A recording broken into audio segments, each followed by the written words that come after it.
Bloomberg Audio Studios. Podcasts, radio, news. You're listening to Bloomberg Businessweek with Massar and Tim Stenovec on Bloomberg Radio. Okay, so a little over a decade ago, Kandi Wiens found herself at her doctor's office for what she thought was a routine checkup. But routine, it was not. Her blood pressure clocked in at 200 over 110. It's what's referred to as hypertensive emergency. And leaving it untreated, Carol, can lead to a stroke, heart attack, organ failure, and even death. It's unbelievable. She was ordered immediately to go on bed rest for 3 days, start Xanax and blood pressure medication. Given that she had a lot of work to do, she was reluctant to go home. And that, she found, was the issue. It was the beginning of understanding what would become an incredibly important chapter in her life. And I have to say, getting ready for this book, we've been kind of passing it around to colleagues and just talking about it and stress and kind of managing work.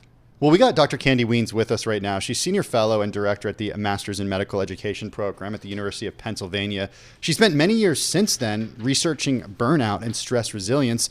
Dr. Wiens, welcome.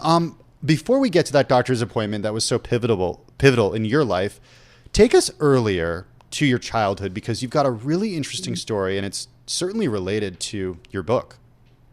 Yeah, thank you. And thanks for having me on. Yes. So my story is maybe perhaps unique to everyone else's story, but we all have a story about our childhood and the ways in which we learned how to deal with stress and the ways that we learned how to cope and potentially what might make us vulnerable today. So in my case, I was raised on an Indian reservation by a single mom. My parents divorced when I was 5. I had a number of adverse childhood events when I was younger, which contributed to some of the things that I experienced. But one of the things that is really foundational to my patterns of coping with stress is that I grew up very much as an insecure overachiever. Insecure meaning that because we lived on welfare and Medicaid and food stamps and often suffered from food insecurity, I was very, very insecure about my future, my financial future. And I was aware enough to know that if I needed to work hard to break the cycle of poverty in my family. And so I knew that I wanted to go to college. I was quite motivated intellectually to want to learn, but I wasn't in the right circumstances.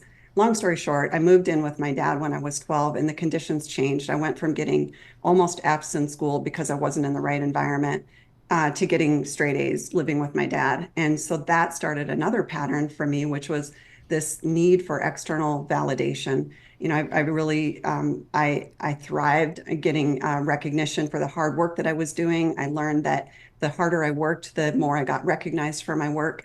And that set me on a path to potentially overachieve my way through things, including having 3 jobs in college while I was going to school full time, paying for it myself. All of that set into motion this pattern of overworking and trying to protect myself from going back to the life that I once lived when I was younger.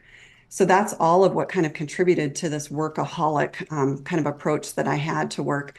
And then when I had that life-threatening health crisis that woke me up in 2011, that was really the result of me working on overdrive almost all the time. For me, and I hear from many of the people that I interviewed today, burnout was the baseline.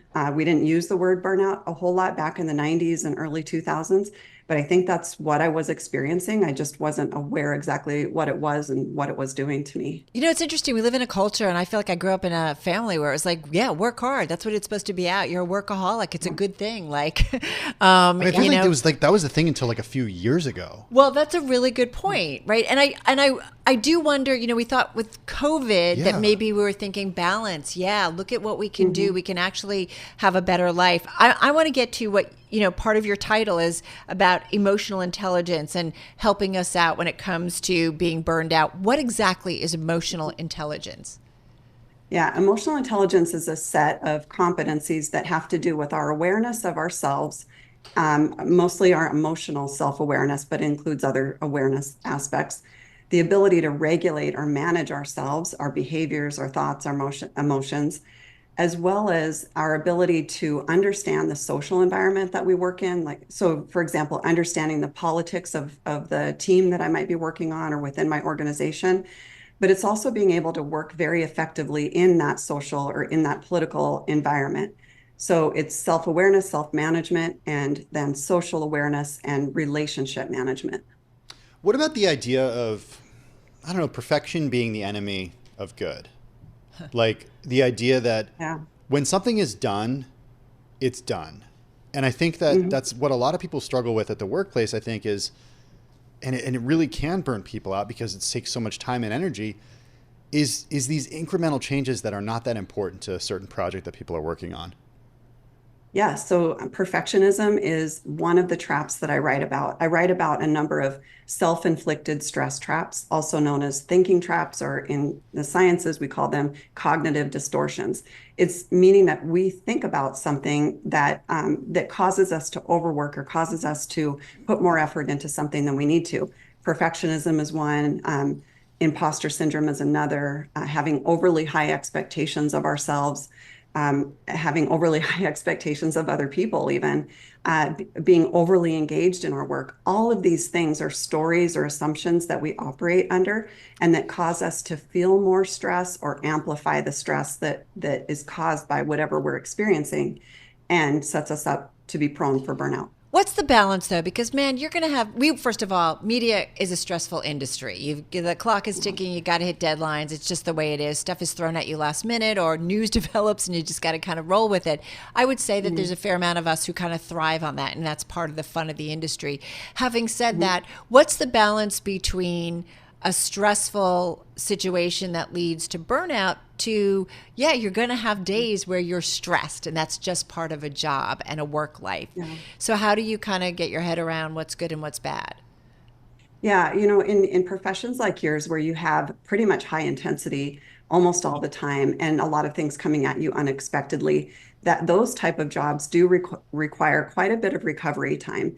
Recovery in the form of sometimes it's micro recovery, so shorter breaks throughout the day, reconnecting with your family or friends, even for a couple of minutes if you can, going outside, whatever it is for you that helps to renew your energy levels and your spirit. For other people, it's taking extended periods of time. So if you think about recovery, though, one of the things I encourage people to focus on is when you're recovering, watch what you're doing to comfort yourself versus really renew yourself. Comfort yourself as in binging on some program or eating junk food or doing something that feels good in the moment but doesn't necessarily really renew your energy levels, like a good night's sleep with an hour or two of deep sleep. So, I recently said to somebody, I feel like I walk in the door and I'm always behind. And they're like, that's a good thing. That means you got a lot going on. Having said that, I do think about leadership in all of this and how a leader needs to look at, hey, gang, we're going to have a tough week. We just need, all hands on deck, if you will, versus, wait a minute, this is too much for my team and they're going to break. So advice to leaders or what they need to know. We have about a minute or so left.